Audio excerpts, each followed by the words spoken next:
নমস্কাৰ বন্ধুসকল, লৈ আহিছোঁ আজি ৰাতিপুৱাৰ কেইবাটাও গুৰুত্বপূৰ্ণ খবৰ। আপুনি যদি এতিয়াও চৰকাৰী ঘৰ পোৱা নাই তেনেহ'লে আপোনাৰ কাৰণে এটা সুখবৰ। এতিয়াই কৰক আবেদন আৰু পাওক চৰকাৰী ঘৰ। আপুনি চৰকাৰী ঘৰৰ বাবে আবেদন কৰিলেনে? নতুনকৈ 1 কোটি লোকক লাভ কৰিব চৰকাৰী পকী ঘৰ। কেনেকৈ কৰিব আবেদন আহক আমি জানি লওঁ। 5 বিধ নথিৰে কৰিব পাৰিব এই আবেদন। আবেদনকাৰীৰ আধাৰ কাৰ্ড, পৰিয়ালৰ সদস্যৰ আধাৰ কাৰ্ড, আয়ৰ প্ৰমাণপত্ৰ অৰ্থাৎ ইনকাম চাৰ্টিফিকেট, আবেদনকাৰীৰ সক্ৰিয় বেংক একাউণ্ট আৰু মাটিৰ দলিল প্ৰয়োজন হ'ব আবেদনৰ সময়ত। প্ৰথমে আপুনি যাব লাগিব pmay.mis.gov.in পৰ্টেললৈ। আবেদনৰ পূৰ্বে কৰা হ'ব যোগ্যতা নিৰ্ণয় অৰ্থাৎ ইলিজিবিলিটি চেক কৰা হ'ব। তাৰ পাছতে আপুনি ঘৰতে বহি কৰিব পাৰিব এই আবেদন। আবেদন সম্পূৰ্ণ হ'লে তালিকাত অন্তৰ্ভুক্ত হ'ব হিতাধিকাৰী নাম অৰ্থাৎ আপোনাৰ নাম। তালিকাত নাম আহিলে লাভ কৰিব চৰকাৰী পকী ঘৰ। অসমৰ কৃষকসকলৰ কাৰণে এটা সুখবৰ, এতিয়া পাব 11,000 টকাকৈ। কেনেকৈ পাব আপুনি এই 11,000 টকা আহক জানি লওঁ। ৰাজ্যৰ কৃষকলৈ ভাল খবৰ আহিল। যোগ্য কৃষকে লাভ কৰিব 11,000 টকাৰ সাহায্য। কেনেকৈ আপুনিও লাভ কৰিব পাৰিব এই ধন। সোণগুটিৰে আৰম্ভ হোৱা অসমৰ শক্তিশালী গ্ৰাম্য অৰ্থনীতিৰ এক নতুন অধ্যায়। আত্মনিৰ্ভৰশীলতাৰ দিশে সমগ্ৰ অসমৰ কৃষিখণ্ড। কৃষক, মৎস্যজীৱী, দুগ্ধ উৎপাদক আৰু আত্মনিৰ্ভৰ গাঁওসমূহক অধিক শক্তিশালী কৰাৰ লক্ষ্য কৰিছে অসম চৰকাৰে। কৃষকৰ বাবে অব্যাহত থাকিব ফচল বীমাৰ সুবিধা। কৃষিজাত শস্যৰ উৎপাদনৰ ভিত্তিত কৃষকে লাভ কৰিব ন্যূনতম সমৰ্থন মূল্য। সুৰক্ষিত হ'ব কৃষকৰ ভৱিষ্যত।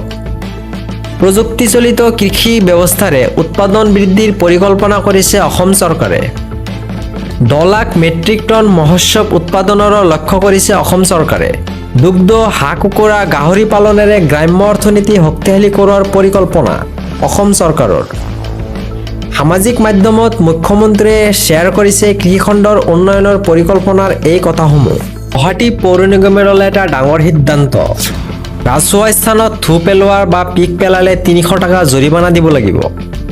ৰাজহুৱা স্থানত প্ৰস্ৰাৱ বা মলত্যাগ কৰিলে, নিষিদ্ধ প্লাষ্টিক ব্যৱহাৰ কৰিলে 500 টকা জৰিমনা দিব লাগিব। গুৱাহাটী পৌৰ নিগম মেয়ৰৰ এই ডাঙৰ ঘোষণা। নিয়ম উলংঘন কৰিলে 300 টকাৰ পৰা 25,000 টকালৈকে স্পষ্ট ফাইন ভৰিব লাগিব।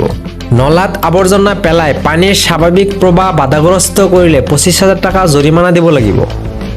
ৰাসায়নিক আৱৰ্জনা পেলোৱা আৰু ৰাজহুৱা সম্পত্তি নষ্ট কৰাৰ বাবে 5,000 টকা জৰিমনা দিব লাগিব। নিৰ্মাণ আৱৰ্জনা আৰু মলমূত্ৰ অবৈধভাৱে নিষ্কাশনৰ বাবে 2,000 টকা জৰিমনা দিব লাগিব। গুৱাহাটীক ডাষ্টবিন ফ্ৰী চিটি হিচাপে গঢ়ি তোলাৰ লক্ষ্য কৰিছে গুৱাহাটীৰ পৌৰ নিগমৰ। অসমৰ প্ৰাইভেট বিদ্যালয়ৰ কাৰণে আহি গ'ল এটা ডাঙৰ সিদ্ধান্ত। শীঘ্ৰেই ঘোষণা কৰা হ'ব গৰমৰ বন্ধ। গ্ৰীষ্ম বন্ধ নিদিয়া ব্যক্তিগত বিদ্যালয়লৈ কঠোৰ নিৰ্দেশনা। শীঘ্ৰেই ঘোষণা কৰক গৰমৰ বন্ধ। লখিমপুৰ জিলা শিক্ষা বিভাগে জাৰি কৰিছে জৰুৰী এই নিৰ্দেশনা।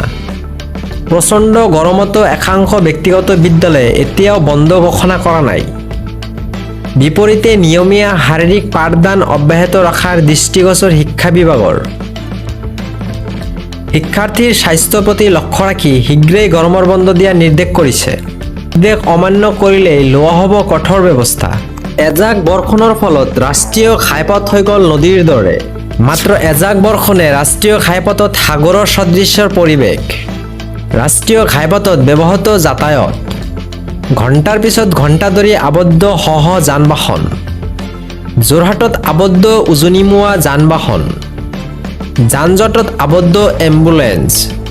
কৃত্ৰিম বানত জনতাৰ হাহাকাৰৰ সৃষ্টি হৈছে। উৎকট গৰমৰ মাজতে মহানগৰীত বুৰিল কৃত্ৰিম বানত। মাত্ৰ এজাক বৰষুণতে ৰাষ্ট্ৰীয় ঘাইপথত সাগৰ সদৃশ পৰিৱেশ কৰিলে।